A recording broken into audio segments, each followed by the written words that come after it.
Here we go हो गया भाई। रफीनिया, लेवेंडोस्की, मतलब खुशी की बहार आ चुकी है बार्सिलोना फैंस में। और जैसा मैंने कहा था कि भाई जितने भी चेल्सी फैंस हैं हार मान लीजिए अब। मतलब ठीक है, नो शेम इन एडमिटिंग कि you have lost to a superior transfer negotiator. और मतलब एक, मैं कहूंगा बॉस है वो भी ट्रांसफर मार्केट के, जोआन लपोर्ता। और दिखा दिया भाई कि मतलब जब चाहिए बार्सिलोना को कोई प्लेयर, और जितनी भी मतलब टर्मोइल में हो club, but they have found a way to rebuild their club, which is absolutely magnificent if you are a Barcelona fan. मेरे साथ सादिक भाई हैं, वो इज अ बार्सिलोना फैन। और सबसे पहले हम रफीनिया की बात करेंगे। तो अगर हम बात कर पाए एक बार, तो जैसा आप देख सकते हैं ये अपडेट्स आ चुकी हैं। और जैसा आप देख सकते हैं, Raphinha signing can be officially announce tomorrow and Lewandowski could be on Friday. ये अभी जेरार्ड हम्म। रोमेरो का है। और उसके थोड़ी देर बाद ही हमने देख लिया कि Raphinha to Barcelona here we go हो चुका है। As of recording this video 52 minute पहले जो है ये अपडेट आ चुका है। तो सबसे पहले मैं एक दो चीजें बोलना चाहता हूँ कि रफीनिया की साइनिंग इतनी ज्यादा बढ़िया है ना।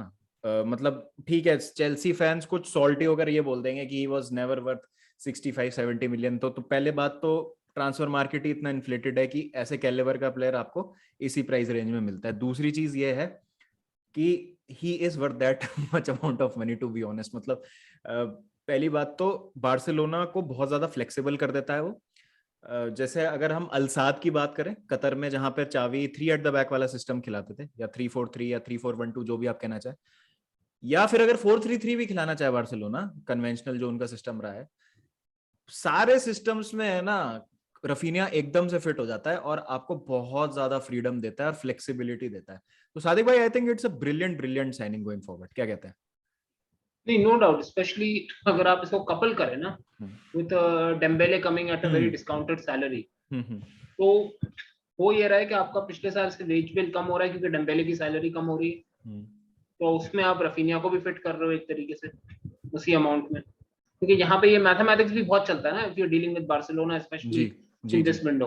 हम्म और उसके साथ जैसे आपने कहा कि what Barcelona does is it starts in a shape which is 4-3-3 on on surface, लेकिन वो ट्रांजिशन कर जाते हैं into a 3-4-3 in different variations. जी। तो Raphinha can give you two advantages, तो आपको विंग पे भी एफर्ट दे सकता है, हम्म। और साथ ही साथ जब आप ट्रैक बैक करते हो बिल्कुल। तो उसका जो प्रेसिंग नंबर्स हैं, उसके जो प्रेसिंग एट्रीब्यूट्स हैं, अभी थोड़ी देर पहले मैं उसकी भी काफी लंबी मैंने डिस्कशन भी की थी with SLP and all those people, मतलब उत्कर्ष वगैरह के साथ और मुक्तेश के साथ। तो वही हो रहा था कि उसी पे एनालाइज किया था डेटा भी देख के कि रफीनिया के जो प्रेसिंग नंबर्स है ना, दैट एड्स टू हिज क्या बोलते हैं, to his versatility to any team. अब अगर आप उसके साथ डेम्बेले डाल लो तो डेम्बेले आपका दोनों विंग्स खेल सकता है, हम्म राइट लेफ्ट। फिर आप अगर फेरान टोरेस डाल लो, like just hypothetically speaking, if you have a team, जैसे लास्ट ईयर हमारे पास फ्रैंकफर्ट जैसी टीम थी हम्म जो आपको इमीडिएटली प्रेस कर रही थी। अब उस फ्रैंकफर्ट जैसी टीम के against we were stuck sometimes with a player like Dembele and Ferran Torres and Aubameyang. Now, if the Lewandowski deal comes through, hmm then imagine our structure. Hmm We can play a front three of Ansu Fati, hmm Lewandowski, and Rafinha. Hmm तीनों की तीनों direct, तीनों के तीनों counter pressures. तो वो जो एक टैक्टिकल एज लास्ट ईयर कुछ टीम्स को था, अब वो आप थोड़ा सा नैलिफाई कर सकते हो उसको। हम्म एट द सेम टाइम ये भी एक एडवांटेज आपको मिल जाता है कि नाउ आपका Raphinha gives you an inside forward outlet as well. तो हम्म अगर आप टू एट द फ्रंट भी कभी खेलना चाहो हम्म with more depth into the midfield against hmm. certain oppositions, 3-4 वही थ्री वाली फोर बात वन जैसे टू टाइप 3-4-1-2 टाइप अगर आप खेलें। 4-1-2 टाइप या हम्म, 4-3-1-2 टाइप, अगर आप हाँ। मिडफील्ड पैक करना है, like it gives you immense numbers of possibilities, especially in your front three या front four जैसे भी हम्म बारसा खेलना चाहे। बिल्कुल बिल्कुल। और आपने वो पॉइंट बहुत सही बोला है, प्रेसिंग वाला, जो डिफेंसिव ट्रांजिशंस में कंट्रीब्यूशन रहते हैं ना रफीनिया के, दैट इज एब्सोल्युटली अमेजिंग। और ऑब्वियसली भाई लीड्स जो इतनी ज्यादा वर्क रेट वाली टीम रही है, वहां से वो आ रहा है, तो आई थिंक बहुत ही बढ़िया साइनिंग है। मैं नहीं मानता हूँ कि ओवर पे कर रही है, चाहे चेल्सी भी अगर उसको लेके आती इतने पैसे में, या जैसे बार्सिलोना अब लेके आ रही है, तो I think they are overpaying by any stretch of imagination. मतलब मेरे हिसाब से मतलब बहुत बढ़िया साइनिंग है ये। आपको पता है बाबा, दैट्स अ स्लाइट थिंग जो लोगों को थोड़ा समझना पड़ता है when it comes to the cost of players. Hmm अभी थोड़ी देर पहले मैं चेक कर रहा था, तो अभी आज के मार्केट के हिसाब से 60 मिलियन इज नथिंग। एक तो ये बात भी है, are we overpaying in gross numbers? Yes, some may come and say that. Are we overpaying for today's market? No. And thirdly, Neymar जब आया था, जब बारसा 21 साल के लड़के को ब्राजील की लीग से लेके आ रही थी, Neymar was got in for a total price package of 80 million back in 2011। तो वो तो बहुत ही ज्यादा एग्जॉर्बिटेंट अमाउंट था वो तो। कोई बात करता है? We won a treble with Neymar, we won leagues with Neymar, no one talks about it. Similarly Ronaldinho back in 2003 was fairly, आप समझ सकते हैं, फेयरली प्रूवन टैलेंट। वही कैलिबर था उसका उस वक्त जो इस वक्त राफिनिया का है, in terms of proving himself. He was playing at PSG, he was bought in for a 30-35 million cost in 2003. उस टाइम slightly more proven, बहुत ज्यादा huge. अरे वो टाइम है when 50 million was the record transfer fee. हाँ, तो 35 million था Shevchenko का चेल्सी के लिए। exactly, exactly. Around same time we got him for 30 million. So no one talks about it, although he gave us only 5 years, but we ended up with 3 league titles and a Champions League out of it. तो वही होता है ना, and result आपको अगर वो दे रहा है, से if 5 years down the road we have won some titles with Rafinha, I think it wouldn't be a question to be asked. बिल्कुल बिल्कुल, ये तो एकदम सही बात है। और जैसे इसमें एक एग्जांपल अगर हम लें कि लिवरपूल की जैसे हाई स्पेंडिंग की बहुत कम बात होती है, लेकिन वर्जिल वैन डाइक की जस्टिफाइड लगती है उस पैसे की साइनिंग जो उन्होंने वर्जिल वैन डाइक और एलिसन के लिए पे किया है, क्योंकि वो उनके लिए वर्क कर गया and they have won all sorts of titles with those players. तो बिल्कुल सही बात है, एंड रिजल्ट मैटर करता है, और ये आपने बहुत सही पॉइंट दिया है। बात करते हैं लेवेंडोस्की की। अब लेवेंडोस्की की भाई मैंने यही कही है, जितना वर्सेटाइल रफीनिया है, लेवेंडोस्की भी बहुत ज्यादा वर्सेटाइल है। ओबामेयांग और मेम्फिस डिपाई से आप टाइटल्स नहीं जीत सकते, आपको एक लेवेंडोस्की चाहिए आगे ऑन नंबर 9, जहां जो आपको कंसिस्टेंटली गोल स्कोर करके दे, प्लस वो फॉल्स 9 भी खेल सकता है, प्रेस भी कर सकता है ऊपर से आके, जो हमने देखा है। और मतलब मल्टी फैसेटेड स्ट्राइकर है, 2 स्ट्राइकर सिस्टम में भी खेल सकता है। लोन मैन तो खेलता ही था, बायर्न के लिए इतने साल से खेला ही है। आई थिंक थोड़ा सा लेवेंडोस्की का जो प्रेसिंग नंबर्स है ना, वो exaggerated है by the effort that is put in for him by Thomas Muller. Thomas Muller उसके लिए बहुत काम करके देता है। लेकिन एंड वी आर आल्सो कहीं ना कहीं थोड़ा सा ओबामेयांग को अंडररेट कर रहे हैं एक तरीके से। अंडररेट मैं ऐसा कह रहा हूं कि इस समय बेटर आपको जो प्रोपोजिशन है इस समय लेवेंडोस्की और ओबामेयांग ऑब्वियसली इस समय कंपेरेबल नहीं है। मेरा कहने का मतलब ये, एक टाइम था जब Aubameyang was the golden boot winner 2-3 season पहले प्रीमियर लीग में, उसमें कोई डाउट नहीं है एबिलिटी पे ओबामेयांग की। बट आई थिंक कि over a sustainable period like 38 games के दौरान मेरे को नहीं लगता कि ओबामेयांग जो है वो आपका मेन मैन हो सकता है। मेरा कहने का मतलब वो नहीं, he has limitations, he has limitations to his game. But my only issue here is कि अगर आप अभी लेवेंडोस्की भी ले आते हैं, I would rather, I mean, I know it's talking about a Chelsea player, but I would rather complete Azpilicueta plus Koundé kind of deal. मतलब वो 2 defensive signings अगर हो जाए ना, या तो एसपी या Marcos Alonso along with Jules Kounde तो मतलब should be our next target, क्योंकि we need to get some defensive solidity।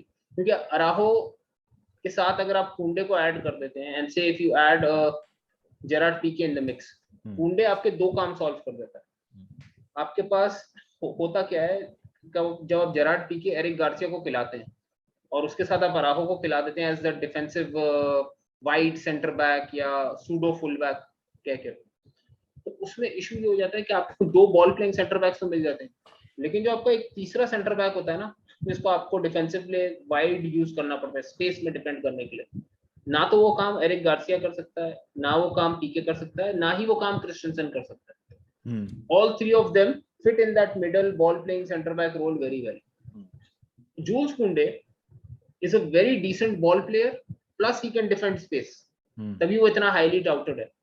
राहो बॉल प्लेइंग उसकी इवॉल्व कर रही है, लेकिन अभी उस लेवल पे नहीं पहुंची where he is like a very sharp ball player, कि बॉल मिली and he knows where his next pass is। और वो sharpness is very very important in this system that Barca is evolving, ये जो Xavi का एक क्रोइफियन base system है, तो उसमें अगर आपको 2 बॉल प्लेइंग सेंटर बैक्स मिल जाए और 2 बॉल प्लेइंग डिफेंडर्स मिल जाते हैं, actually I call them as defenders rather than isolating them in a center back full back kind of a position. तो दो बॉल प्लेइंग डिफेंडर्स मिल जाएंगे आपको इन से Kounde and one of Pique Garcia Christensen, आपका गेम फ्लूइड हो जाएगा, आपका डिफेंस भी फ्लूइड हो जाएगा। सही बात है। और अलग अलग शेप्स खेलने की आपको फ्रीडम मिल जाती है, वो फ्लेक्सिबिलिटी भी काफी है। बिल्कुल, इसीलिए हम सेइंग कि नेक्स्ट जो होना चाहिए should be defensive signing, but I do think कि प्रॉब्ली शायद लेवा पहले हो जाए बिफोर अकुंडे या साइमल्टेनियसली हो जाए। लेवा का तो इतना उठ गया ना मीडिया में कि भाई उसने भी इतना एक्सप्लिसिटली बोल दिया आके कि भाई बार्सिलोना ही जाना है मुझे, और फिर इतनी सारी चीजें हो गई, फिर बायर्न से भी उसका रिलेशनशिप फ्रैक्चर हो चुका है बुरी तरीके से। तो आई थिंक वो थोड़ा सा वो उस वजह से भी प्रेशर है बार्सिलोना पे वो साइनिंग कंप्लीट करने का। Meanwhile Frenkie de Jong to Manchester United is also looking hot, तो वहां पे भी हो सकता है कि मतलब जगह बन जाए। वो हम जो कह रहे थे कि एकदम से जो इमीडिएट फंड्स की रिक्वायरमेंट है लेवर के बिना, वो सारी वो आ सकती है फ्रैंकी de Jong से। वो तो खैर that is a topic for some another time, जब हो जाएगा तब हम बात करेंगे उस पर। कुलिबाली टू चेल्सी जो है थोड़ा सा पेस पकड़ा है अरे काफी, मतलब मैं बहुत ज्यादा खुश हूँ। मैंने है ना आई थिंक 3 वीक पहले ट्वीट किया था कि आई हैव अ ड्रीम मतलब this would be like we are signing a Cristiano Ronaldo in a defence seriously, मतलब उस तरीके की साइनिंग, उस लेवल की साइनिंग मानता हूँ मैं। मतलब कुलिबाली मेरे हिसाब से, मतलब आई माइट बी रॉन्ग और बहुत सारे फैंस मुझसे डिसएग्री करेंगे इस पे, चेल्सी फैंस और जितने भी लोग हमारे देख रहे हैं, यार he is a upgrade on Rudiger भाई, he is upgrade on Rudiger. मतलब आप मिस नहीं करोगे रूडिगर को लेफ्ट सेंटर बैक में अगर आप वहां पे उसको खिला देते हो। एंड कुलिबाली पता है आपको बैक फोर में भी ट्रांजिशन करने की वर्सेटिलिटी देता है जो रूडिगर आपको नहीं देता था। बिल्कुल बिल्कुल बिल्कुल सादिक भाई, ये बहुत इंपॉर्टेंट पॉइंट है। Rudiger we don't know how he can fare in a back four, because Germany plays a 3 at the back, Chelsea played a 3 at the back, और उसका जो बेस्ट फुटबॉल है वो हमको 3 एट द बैक में ही मिला है। I am not disregarding Rudiger, मतलब यहाँ पे मैड्रिड फैन शायद ये बोले अरे बाबा तुम्हारा प्लेयर था चला गया इसलिए शायद तुम ऐसे कर रहे हो, नहीं मैं ऐसे नहीं कर रहा हूँ। 4 एट द बैक में भी माइट नॉट नो कैसा खेले Rudiger, but 3 at the back में हमको बेस्ट मिला। हो सकता है 4 एट द बैक में बहुत अच्छा खेले, but Koulibaly gives you that freedom. Koulibaly, Thiago Silva, और फिर अगर नेथन आके भी ले आती है चेल्सी तो थियागो सिल्वा, नेथन आके और चालोवा कभी कभी, मतलब हेयर एंड देयर, आप तो रोटेशन में आप खिला सकते हो, मतलब not putting too much pressure. Nathan Ake पे ना मुझे इतना I don't know for some reason और the other I have never felt very comfortable with Nathan Ake as a, I mean, as your one of the prime rotation में, yes, he's a very good center back who can fill out your squad for 20-25 odd games जो कि आपके हैं against the mid to lower mid tier clubs, उनके against वो आपको अच्छे minutes दे सकता है, स्टार्टर मिनट्स दे सकता है। तो उस पोजीशन के लिए yes, but then again फिर उस पोजीशन के लिए do you want to pay 40-45 million? हाँ वो एक बात है, वो तो कह रहे इन्फ्लेटेड मार्केट की हमने बात कर ही ली है। बट अगर सादिक भाई अगर हम देखें ना, अगर हम somehow if we are able to convince Azpilicueta to stay for another season, तो हम then तो हाँ अगर हम देखें ना, अगर वो पॉसिबल हो जाए तो आप देखिए Nathan Ake, Koulibaly, Azpilicueta, Thiago Silva, Chalobah, 5 center backs you will have for playing in मतलब 3 में रोटेशन में। I think it's a good enough lineup. Yeah, that's a good and especially अगर आपके पास कुलिबाली है तो Koulibaly, Thiago Silva, Azpilicueta, that's a very क्या बोलते हैं, that's a very cerebral and intelligent back three। मतलब वो आपको एक्सपीरियंस भी है काफी, more than that वो आपको नजर भी नहीं आएगा और वो सामने वाली टीम को डिफेंड भी कर लेंगे। मतलब they won't go for those rash tackles और those मतलब जो हाइलाइट्स नहीं नजर आएंगे उनको आपको, लेकिन गेम में आपको नजर आएगा कि यार ये सामने वाली टीम को खुलने नहीं दे रहे। तो उसमें it will be a very, मतलब Koulibaly will do a lot of things because he is, मतलब वो एक बंदा ना पीछे काफी कुछ कर रहा था। And the other thing, his ball playing, his ball playing ability is different from what Rudiger gives you. Rudiger के साथ I mean if you have a Koulibaly ना, तो इफ जॉर्जिनियो स्टेज, से if Jorginho remains at Chelsea, Koulibaly के साथ Jorginho का game मेरे नजर में ज्यादा निखर के सामने आएगा, बिकॉज रूडिगर के साथ अक्सर रूडिगर चला जाता था bombing on his drives up front, जिसमें जॉर्जिनियो पीछे का अक्सर फंस जाता था। नापोली में देखा भी था आपने सेम चीज। हाँ, the case in point your game against us, जिसमें जॉर्जिनियो का वो पीछे मिस्टेक हुई थी, हाउलर हुआ था because he was the only one, he was the last man back. अब जॉर्जिनियो नहीं होगा, Koulibaly will stay back as the last man back. क्योंकि वो पीछे से बॉल प्ले करता है, उसका बॉल प्लेइंग पीछे से आता है, वो आगे उसको चढ़ के बॉल ड्राइव नहीं करनी होती, वो पीछे से पासिंग से गेम काफी इफेक्ट करता है। तो definitely a very good, I mean a very good pickup. And मैं तो चाह रहा था कि even if you didn't get Raphinha, Barca should just go get Kounde, Koulibaly and sit, that's it, finish it off, that would have been good enough. हां, but I think यहाँ पर Barça तो अच्छा बिजनेस कर ही रही है, जैसे हमने बात करी। भाई मैं टॉड बोली से बहुत इंप्रेस्ड हूँ, सही बता रहा हूँ मैं। Even if you don't close this deals ना, मैं ये नहीं बोलूंगा कि हमारे ओनर्स ने कोई एम्बिशन नहीं दिखाया, कुछ एफर्ट नहीं मारा। मतलब सीरियसली, मतलब even if we end up with only Sterling, मैं ना गुस्सा नहीं हूँ अपने ओनर से, नाराज, मैं दुखी जरूर हूँ कि यार ये कैसी ट्रांसफर विंडो चली गई, एंड मोमेंट पे कोलैप्स हो गया, क्योंकि हम डिलीट के पीछे गए, हम कुंडे के पीछे गए, हम रफीनिया के पीछे गए। रफीनिया से तो हमारी लीड्स से डील अग्री हो गई थी, मतलब वो फी अग्री हो गई थी। वहां तो क्या कहें, वो प्लेयर का और हाँ, उसके प्लेयर का नहीं, उसके विच जो इज एब्सोल्युटली फेयर। अगर प्लेयर की कोई पर्सनल इच्छा है किसी एक क्लब के लिए खेलने की, उसमें हम नहीं कुछ कह सकते। बट मैं तो ओनर्स के पॉइंट ऑफ व्यू से बात कर रहा हूँ कि मतलब आप सादिक भाई, आप इंप्रेस होते अगर आप चेल्सी फैन होते इस समय ओनर से, क्योंकि मैं तो हूँ टॉड बोली से। देखिए, थोड़ा सा होता भी, थोड़ा सा नहीं भी, बिकॉज अगर मैं टॉड बोली, लाइक अगर मैं चेल्सी फैन होता तो I would expect Todd Boehly to do anything but to keep a person like Marina Granovskaia there, क्योंकि कभी कभी ना आपको एक इंसान चाहिए होता है कि भाई, क्योंकि आप नए नए आए हो, और एज ए आपसे शायद मेरी बात भी हो रही थी, टॉड बोली ने लेकर्स में तो उसका कोई रोल है ही नहीं, ही is just an investor, purely an investor. वो तो एक अलग जेरी बस और उसकी जो फैमिली है वो चलाते हैं उसको, द बस फैमिली। डॉजर्स में भी ही इज अ साइलेंट ओनर। वो जो गुगनहाइम वाला जो बंदा है ना उसके साथ, जो उसका पार्टनर होता है अक्सर, जो यहाँ पे पार्टनर नहीं है, ही एंड देयर इज अनदर, जो उनका फिर जनरल मैनेजर या जो भी उनका सिस्टम होता है, कोच वगैरह, वो लोग डॉजर्स की साइनिंग्स वगैरह करते हैं, he is just at the background. तो this was his first foray into sports management, एक तरीके से हैंड्स ऑन स्पोर्ट्स मैनेजमेंट। तो आपको, and that too not in the US, जहां पे आपके ज्यादा बिजनेस डील्स हुए हैं, जहां आप लोगों को जानते हो, तो it would have been better कि वो अपने साथ किसी को रखता ऐसा जो यूरोपियन फुटबॉल में जिसके कुछ टाइज हैं, जानने वाले लोग हैं, जहां पे ना then people could not take, क्या बोलते हैं, एक तरीके से फायदा उठाना, एक तरीके आपकी नाइविटी का फायदा नहीं उठा सकते थे वो, और वो देखा गया in the first few deals. तो on the whole he's done a very good job, मतलब he's taken a hands on approach, he's out there, वो एक अमेरिकन स्टाइल है ना वो, you are the cowboy, you are out there doing everything yourself, you are the man with the gun।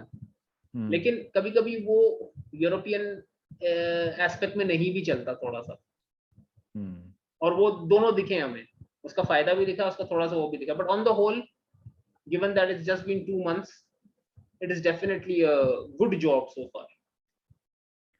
बिल्कुल बिल्कुल, और उम्मीद यही करते हैं कि यार ये विंडो जो है it ends on a high for Chelsea as well. तो एज थिंग स्टैंड, मुझे जो पर्सनली लग रहा है, जो भी चेल्सी फैंस जानना चाह रहे थे कि भाई क्या साइनिंग्स हो जाएंगे, तो Sterling is done, Koulibaly looks like it will happen, और आके के लिए भी बहुत एडवांस स्टेजेस में पहुंच गए नेगोशिएशंस। तो these 3 signings I think we'll crack. एक अगर विंग बैक पे आ जाता है बैकअप रीस जेम्स का, then we can put our focus on getting a striker, and you all know who I am talking about, which I won't mention। चलो guys, that was about it। thank you Sadiq भाई so much, मजा आया। और देखते हैं, we'll be keeping an eye on the transfer window, क्योंकि अभी तो भाई चालू है, प्री सीजन चालू है बस। जाते जाते सादिक भाई, thoughts on the amazing pre season victory. मैंने बिल्कुल मैच नहीं देखा, आई don't no because I was out, मेरे को नहीं पता क्या लाइनअप्स थी आज क्या था, तो एक छोटा सा रिएक्शन अगर आप बता पाए कि क्या रहा आज के मैच में, how did United do that? See, when the game started, United basically came in with their first 11 minus Harry Maguire and Cristiano Ronaldo, and Liverpool came out with a complete third string squad. I would not even say a second string squad, and as expected, आपको जो expect करना चाहिए कि एक first string squad against a third string squad, United was up 3-0, उसमें मैं इतना bye नहीं करूंगा। यस, सर्टेन ट्रांजिशंस यूनाइटेड के बेहतर लगे compare to what they were doing last season तो हम नॉर्विच और ब्राइटन, मतलब Brighton is a much better team, लेकिन definitely Liverpool's third string squad could rival that what Norwich puts on the floor, और what a Middlesbrough जो एक championship squad थी उन्होंने जो लास्ट ईयर किया था। तो compared to those games, United looked far more composed. लेकिन again, I will not buy into the first half. What was good for me to look at, the second half में the roles had reversed. 60th minute पे Liverpool के 9 first team starters आ गए थे, except the goalkeeper was Adrian, and उनके एक wing पे Luis Diaz की जगह हिल आ गया था, हिल खेल रहा था. बाकी the other 9 were there proper जो उनकी आप फर्स्ट 11 एक्सपेक्ट करते थे. And United was playing a complete makeshift third string. वहां पे हमारा सेंटर बैक एलेक्स टेलेस खेल रहा था alongside Eric Bailly. Eric Bailly had a very good performance, I would say, especially against the first teamers of Liverpool. और जो उसने एक प्री असिस्ट तरीके से एक रिलीज किया था for the fourth goal for Facundo Pellistri, उस पे उसने जो काटा था, दैट हैज बिकम, वो तो हाईलाइट रील बन जाएगा to be sure, the way he जिसने ड्रिबल किया. But again as I was saying, आखिरी के 30 minute as a United fan for me were more, क्या बोलते हैं, एक तरीके से hopeful. I would not say satisfying, I would not say something too extravagant. Hopeful थे कि आपको कुछ चीजें नजर आ रही थी सिस्टम में, कि स्लोली बट श्योरली एक सिस्टम आपके सामने बनता हुआ नजर आ रहा है, दिख रहा है, वो बन रहा है. वो उतना, मतलब obviously it will take way many more games for it to form, और स्पेशली अगर थर्ड गेम जब लिवरपूल प्रीमियर लीग में खेलेगी तो उसकी इंटेंसिटी दूसरी होगी. हम फर्स्ट 11 के साथ जाएंगे against each other from the first minute, तो वो Liverpool will be a totally different beast. Not buying much into this game, but the only thing that came across in this game which was positive was कि United was starting to show a shape, एक तरीके से नजर आ रहा है. The score line और ये सब तो आपको पता है, प्री सीजन में आप क्या ही देखोगे और क्या ही, भाई 32 प्लेयर लिवरपूल ने खिलाए, 27 प्लेयर हमने खिलाए, तो what can you buy into that? Other than that last 30 minute phase, I think the rest of the game was fairly, मतलब expected था. ऐसे ही होता है प्री सीजन. बिल्कुल बिल्कुल. देखते हैं, अभी तो स्टार्ट हुआ है प्री सीजन और चेल्सी के भी वही मैचेस होने वाले हैं. देखते हैं भाई, नजरें हमारी बनी रहेगी. Hopefully I will be doing a watch along for one of those games. Guys subscribe कर देना अगर नहीं किया आपने. अगर आपको कंटेंट अच्छा लग रहा है तो लाइक कर देना वीडियो को. सादिक भाई का चैनल मेरा ही चैनल है, तो सब्सक्राइब फिर से कर देना आगे. मिलते हैं फिर नेक्स्ट वीडियो में. ध्यान रखें आप लोग सब अपना. Take care, bye bye and piece.